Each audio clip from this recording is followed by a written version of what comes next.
नमस्कार, मैं डॉक्टर राशि Mishra Shivani hospital and IVF Kanpur से और कुसुम आईवीएफ छिंदवाड़ा से। पेशेंट अवेयरनेस सीरीज में पीसीओडी में आज हम रिप्रोडक्टिव एज ग्रुप की फीमेल्स की प्रॉब्लम्स के बारे में डिस्कस करने वाले हैं। जैसा कि हमने पिछले एपिसोड में आपको बताया कि ये प्रॉब्लम हर एज ग्रुप को अफेक्ट करने वाली है। ये कोई डिजीज नहीं है, ये एक सिंड्रोम है, मेटाबॉलिक सिंड्रोम है। और यदि आपने अपनी लाइफस्टाइल और हैबिट्स नहीं सुधारी तो हर एज ग्रुप को अफेक्ट करने वाली है। यंग लड़की, मैरिड लेडी, बच्चे ड्यूरिंग प्रेगनेंसी और आफ्टर प्रेगनेंसी, हर एज ग्रुप को अफेक्ट करने वाली है। तो आज हम बात करने वाले हैं जो लोग प्लान कर रहे हैं उनमें पीसीओएस किस तरीके से अफेक्ट करेगा, या आप पीसीओएस के पेशेंट हैं और फ्यूचर में आप जब प्लान करेंगे तो क्या क्या चीज़ों का ख्याल रखना है आपको और क्या क्या हो सकता है। तो पीसीओ देखा जाए तो जो लोग इनफर्टाइल हैं 20 से 25% लोग पीसीओएस के साथ ग्रसित हैं। क्यों ये दिक्कत इनफर्टिलिटी कराती है? क्योंकि पीसीओएस में, पॉलीसिस्टिक ओवेरियन सिंड्रोम में, बेसिकली ओव्यूलेशन नहीं हो पाता है।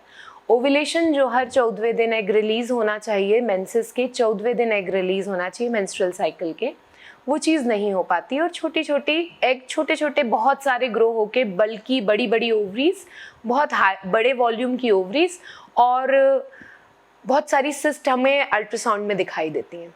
इनमें जो हार्मोन एग को फोड़ने के लिए एक दिन बढ़ना चाहिए वो पूरी थ्रू आउट साइकिल बढ़ा हुआ रहता है, ल्यूटेनाइजिंग हार्मोन, एलएच हार्मोन। इसके अलावा इनमें मेल हार्मोन्स का लेवल काफ़ी हाई रहता है। इन पेशेंट्स में शुगर की प्रॉब्लम आने का डर रहता है क्योंकि इंसुलिन रेजिस्टेंस ही बेसिकली इस डिजीज़ का मेन कारण है, जो कि आपकी जेनेटिक मेकअप को बिना चेंज किए आप केवल अपनी लाइफस्टाइल को चेंज करके ठीक कर सकते हैं।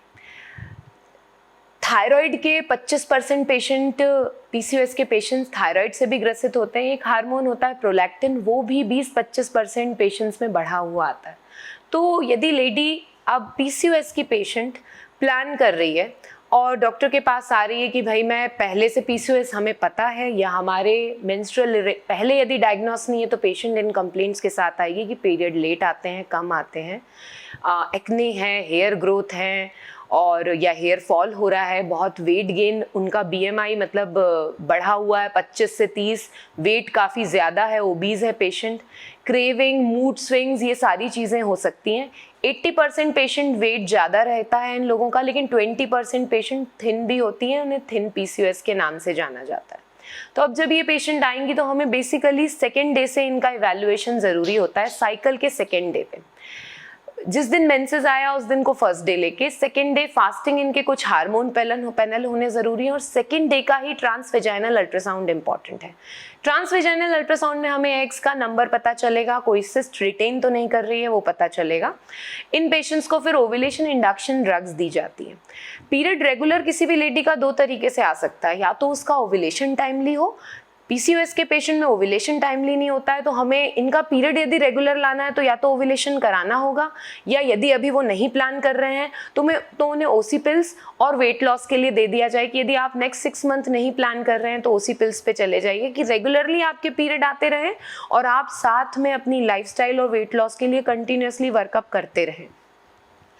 अब यदि लेडी प्लान करने आई तो सेकेंड डे के हार्मोन के पैनल्स को देख के, ट्रांसवेजाइनल अल्ट्रासाउंड में एग की नंबर देख के हम ओव्यूलेशन इंडक्शन ओरल ड्रग्स से स्टार्ट करते हैं। इन ड्रग्स को दूसरे दिन से 5 से 6 दिन के लिए दिया जाता है, डेली दी जाती हैं और फिर पेशेंट को 8वें-9वें दिन फिर से ट्रांसवेजाइनल अल्ट्रासाउंड के लिए बुलाया जाता है और एग को ट्रैक किया जाता है कि ये ड्रग देने के बाद फॉलिकल्स बढ़ने शुरू हुए कि नहीं, इसे फॉलिकुलर मॉनिटरिंग कहते हैं। फिर एग के नंबर के हिसाब से, एग के साइज के हिसाब से कुछ पेशेंट्स में हमें हार्मोन्स ऐड करना पड़ता है इंजेक्टेबल फॉर्म्स में। काफ़ी पेशेंट्स में इन ओरल ड्रग्स की मदद से ही एग बनने लगते हैं। फिर हम इन एग को, फॉलिकल्स को आगे ट्रैक करते हैं। जब ये 18 से 22 mm के बीच का हो जाता है, अराउंड 14th डे, तो हम एक ट्रिगर देते हैं, हार्मोन का इंजेक्शन देते हैं जिससे ये एग रिलीज होता है और फिर टाइम बताया जाता है कि इंटरकोर्स अब आपको करना है ताकि प्रेगनेंसी हो सके। कुछ लोगों में नहीं भी बन पाता है, इवन ड्रग्स का मतलब ओरल ड्रग्स के बाद भी तो हमें हार्मोन्स देने पड़ते हैं, और कुछ लोगों में इवन हार्मोन्स और एग्स सब कुछ देने के बाद भी काफ़ी लेट ओव्यूलेशन होता है, बिकॉज ये चीज़ काफ़ी क्रॉनिकली चल रही है, हार्मोन काफ़ी डिस्टर्ब हैं, तो रेजिस्टेंस ओवरी के लेवल में फॉलिकल्स के बढ़ने और रिलीज होने में रहता है। तो इन पेशेंट्स को वैसे देखा जाए जिन्हें ओव्यूलेशन की प्रॉब्लम नहीं है, उनको इन ड्रग्स को 6 से 8 बार से ज़्यादा अपने लाइफ टाइम में नहीं लेना चाहिए। लेकिन जो पेशेंट पीसीओएस के हैं, इनमें ओव्यूलेशन की ही प्रॉब्लम है, ओव्यूलेशन हो ही नहीं रहा है, अंडा रिलीज हो ही नहीं रहा है, तो ये लोग अपने लाइफ स्पैन में 10 to 12 साइकिल्स भी इन ओव्यूलेशन ड्रग्स को ले सकते हैं। ये हार्मोन इतने हार्मफुल नहीं है, लेकिन ये ड्रग्स की पर्टिकुलर मतलब ऐसे भी नहीं कि लिए चले जा रहे हैं, बिना फॉलिकुलर मॉनिटरिंग के ड्रग्स दी जा रही हैं। कई पेशेंट्स ऐसे रहते हैं, उन्हें ये ड्रग्स दे दी जाती है, एग्स को ट्रैक नहीं किया जाता, ये सब गलत तरीके हैं।